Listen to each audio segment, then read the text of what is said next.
If we don't have free speech, then we just don't have a free country. It's as simple as that. If this most fundamental right is allowed to perish, then the rest of our rights and liberties will topple, just like dominoes, one by one. They'll go down.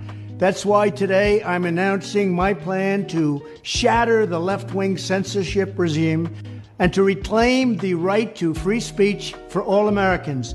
And reclaim is a very important word in this case because they've taken it away. In recent weeks, bombshell reports have confirmed that a sinister group of deep state bureaucrats, Silicon Valley tyrants, left-wing activists, and depraved corporate news media have been conspiring to manipulate and silence the American people.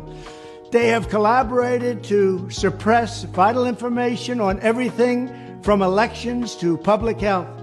The censorship cartel must be dismantled and destroyed, and it must happen immediately. And here's my plan.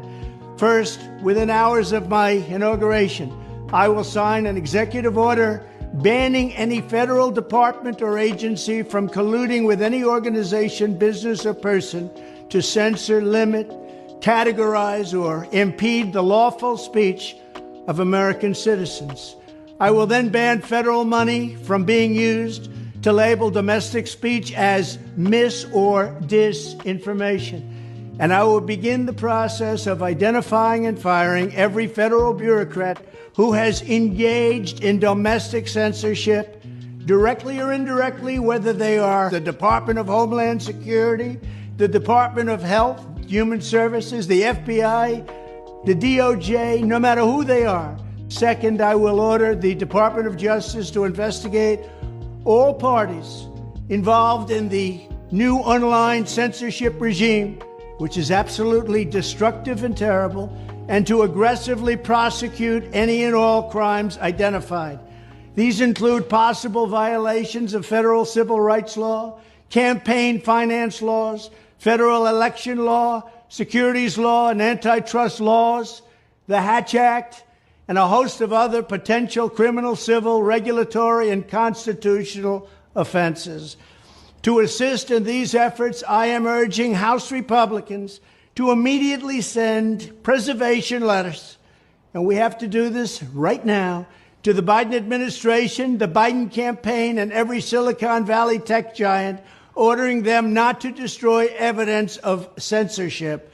Third, upon my inauguration as president, I will ask Congress to send a bill to my desk revising Section 230 to get big online platforms out of censorship business. From now on, digital platforms should only qualify for immunity protection under Section 230 if they meet high standards of neutrality, transparency, fairness, and non-discrimination. We should require these platforms to increase their efforts to take down unlawful content such as child exploitation and promoting terrorism, while dramatically curtailing their power to arbitrarily restrict lawful speech. Fourth, we need to break up the entire toxic censorship industry that has arisen under the false guise of tackling so-called mis- and disinformation. The federal government should immediately stop funding all nonprofits and academic programs that support this authoritarian project. If any U.S. university is discovered to have engaged in censorship activities or election interferences in the past, such as flagging social media content for removal of blacklisting, those universities should lose federal research dollars and federal student loan support for a period of 5 years and maybe more. We should also enact new laws laying out clear criminal penalties for federal bureaucrats who partner with private entities to do an end run around the Constitution and deprive Americans of their First, Fourth, and Fifth Amendment rights. In other words, deprive them of their vote. And once you lose those elections, and once you lose your borders like we have, you no longer have a country. Furthermore, to confront the problems of major platforms being infiltrated by legions of former deep staters and intelligence officials, there should be a 7-year cooling-off period before any employee of the FBI, CIA, NSA, DNI, DHS, or DOD is allowed to take a job at a company possessing vast quantities of U.S. user data. Fifth, the time has finally come for Congress to pass a digital Bill of Rights. This should include a right to digital due process. In other words, government officials should need a court order to take down online content, not send information requests such as the FBI was sending to Twitter. Furthermore, when users of big online platforms have their content or accounts removed, throttled, shadow banned, or otherwise restricted, no matter what name they use, they should have the right to be informed that it's happening, the right to a specific explanation of the reason why, and the right to a timely appeal.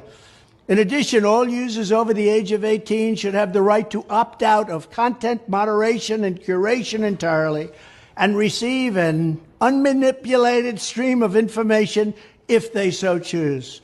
The fight for free speech is a matter of victory or death for America and for the survival of Western civilization itself. When I am president, this whole rotten system of censorship and information control will be ripped out of the system at large. There won't be anything left. By restoring free speech, we'll begin to reclaim our democracy and save our nation. Thank you, and God bless America.